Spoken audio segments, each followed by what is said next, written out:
예, 여러분 안녕하세요. 제가 눈썹 반영구를 했습니다. 반영구. 예, 어제 어떤 분이 이것에 대해서 물어보신 분이 있어가지고 말씀을 드리는 거예요. 한 달 전에 반영구 문신을 했고 어제 리터치라는 걸 했었거든요. 근데 어제 오전에 아는 선생님들을 만나는데 저보고 이거 저기 어디서 했냐고 막 이러면서 제가 그래서 저희 동네에서 했다고 그랬더니 거기 어디냐고 그래서 미용실에서 야매로 했다고 그랬거든요. 그랬더니 거기 어디냐고 자기네도 막 가고 싶다고 막 알려달라고 막 이러는 거예요.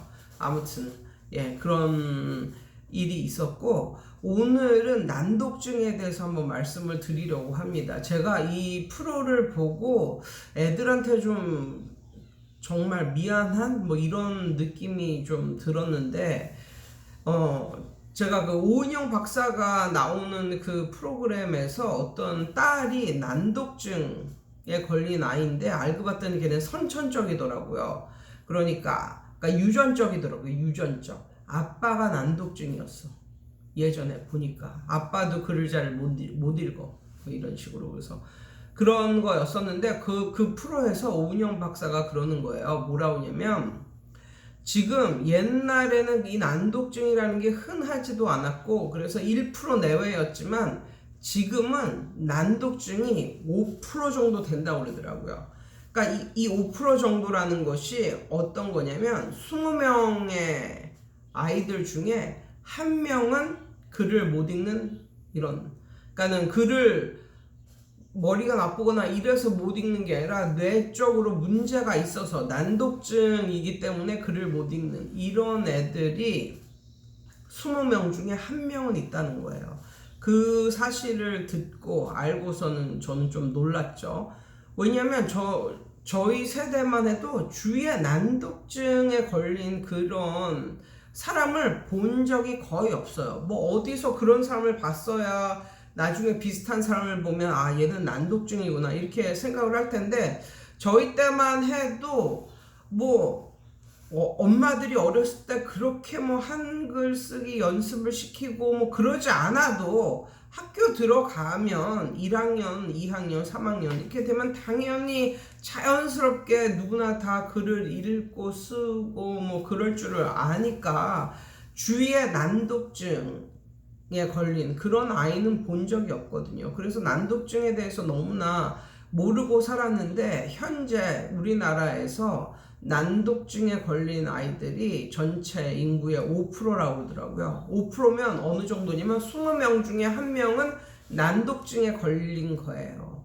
그런데 제가 생각해 봤을 때 일단 공부에 자신감이 있거나 아니면 아이들 무리에 섞여서 놀고 뭐 같이 뭐 섞여서 뭐 하고 이러는 거에 아무런 문제가 없는 아이들일수록 큰 학원으로 다닙니다. 이름 있고 큰 학원, 뭐 이런 큰 학원으로 다녀요. 그런 경우가 많잖아요. 그리고 애들 많이 있는 거 싫고, 그러니까 벌써 애들 많이 있는 게 싫다라는 얘기는 거기에 그 무리에 껴서 잘 융화가 되어서 놀지 못하는 아이죠. 그러니까 성격적으로도 약간 문제가 있는 애라고 볼 수도 있어요. 그러니까 너무 많은 아이들이 다니는 것도 싫고 그냥 학원비 내면서 과외 같은 느낌으로 교습을 받고 선생님의 케어를 학원이나 뭐 이런 데보다도 선생님의 케어를 더 많이 받고 싶어 하는 그런 류의 아이들이 이제 동네 학원으로 들어오거든요. 그래서 일반적으로 난독증에 걸린 애들이 5%라고 하지만 동네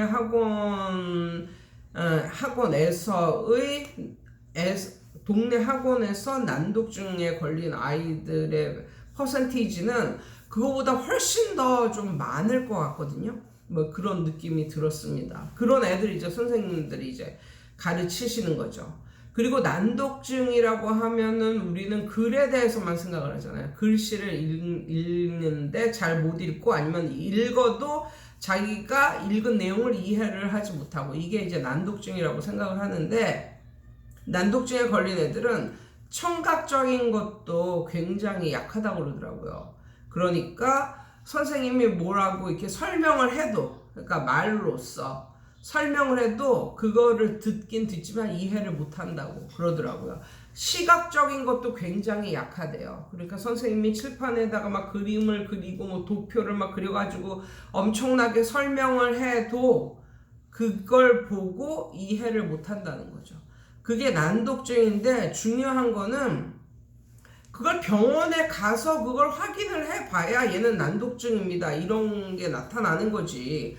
그것도 어느 정도 먹고 살만한 집안의 아이여야 병원에 가서 심리치료도 받고 난독증인지 검사도 받고, 만약에 그렇게 됐으면 나중에 그 치료도 받고 이러는 건데, 그렇지 않고 부모가 아이에게 관심도 별로 없고 그냥 아우 진짜 공부 못하는 그냥 공부 못하는 저런 자식이 하나 나왔다 이러면서 그냥 그 아이를 무시하고 그냥 뭐 이렇게 학대 비스름하게 하고 뭐 이렇게 살고 있는 그런 부모들도 굉장히 많다라는 거죠. 선생님들도, 그러니까 그런 아이들이 이제 동네 학원으로 많이 들어온다는 사실을 아실 필요가 있고, 그 다음에 여자보다 남자애들이 난독증의 비율이 여자의 4배 정도 된다고 하더라고요. 그러니까 굉장히 높은 거죠. 그래서 학교를 볼 때는 뭐 20명 정도가 만약에 한 반이라면 그 반 중에 한두 명은 난독증이라면, 이제 동네하고는 그 퍼센티지가 훨씬 높아져 가지고 열에 한 명, 열에 한 명, 혹은 뭐 5명 중에 1명이 될 수도 있고, 그런 애들이 이제 난독증이라는 거죠. 그러면 선생님들이 이제 그거를 알아야 되는데, 그렇게까지 생각을 하지 않았잖아요. 저도 마찬가지거든요. 그래서 여태까지 공부 못하고 이런 애들은 태도의 문제라고 생각을 하잖아요. 지질이도 말도 안 들어 처먹는 놈, 뭐 이 정도. 진짜 게으른 녀석, 지질이도 선생 말을 안 들어 처먹는 아이, 뭐 이런 식으로. 그러니까 모든 걸 그 아이의 탓을 하고 약간 그러진 않았나, 뭐 이런 생각을 하고, 저도 그래서 그 정보를 이제 듣고, 예전에 그렇게 공부를 지긋지긋하게 못하고 뭐 이런 애들이 있었는데, 걔네가 어쩌면 병원에 가서 이렇게 검사를 안 받아서 그렇지 난독증이었을 수도 있겠다, 뭐 이런 식으로 생각이 가면서, 그러니까 그건 하나의 일종의 병이잖아요. 뇌가 좀 잘못돼가지고 그런 병에 걸리는 건데, 그래서 못하는 건데, 그러니까 본인도 얼마나 답답했겠어요. 답답해. 본인들도 얼마나 답답했겠냐고. 그런데 그것을 선생이 이해를 못하고, 게으른 녀석, 말도 지질이 안 들어먹는 녀석, 뭐 이렇게 아이를 그렇게 대우를 했다면은 그 아이도 마음의 상처가 많이 생겼겠구나, 뭐 이런 식의 생각이 좀 들면서, 앞으로는 공부를 정말 못하고 이런 아이가 있을 때는 얘가 난독증일 수도 있겠구나 라는 생각을 하게 될 것 같아요. 앞으로는 그런 아이가 있으면 얘가 난독증이겠구나 이런 생각이 약간 들 것 같습니다. 아무튼 오늘은 그런데 동네 학원에 그런 난독증의 애들이 더 많다라는 생각을 하며 좀 너무나 좀 답답했죠. 더더욱 우리 선생님들이 힘들어지겠구나, 뭐 이런 생각을 좀 하면서 앞으로 이런 애들을 또 어떻게 가르쳐야 되나, 뭐 이런 생각도 들고. 근데 이제 최근에 이제 난독증에 걸린 애들이 이렇게 많아진 이유는 선천적인 것보다 후천적인 게 더 많을지도 모른다라는 생각이 들더라고요. 어렸을 때서부터 그냥 막 유튜브 보고, 막 유튜브뿐만이 아니라 요즘에는 유튜브뿐만이 아니라 교육 이런 것도 계속 영상적인 거로 이제 하려고 하니까 이게 원래는 제일 좋은 게 이제 사람이 가르치고 이렇게 해야 되는데 영상적인 거로 막 이렇게 하려고 하니까 놀 때도 영상을 보고 공부할 때도 영상을 보는 그래서 영상 중독에 걸리는 뭐 이런 느낌? 그래서 후천적으로 더 난독증이 생기는 것이 아닐까. 전두엽이 완전 이런 거 자극적이고 영상 빨리 지나가고 뭐 이런 것만 이런 거에 중독이 되다 보니까 이게 전두엽이 파괴가 돼가지고 그래서 후천적으로 난독증에 걸리는 것은 아닐까. 뭐 이런 생각을 해보게 되었습니다. 아무튼 점점 더 안 좋아지는 상황이지만 그래도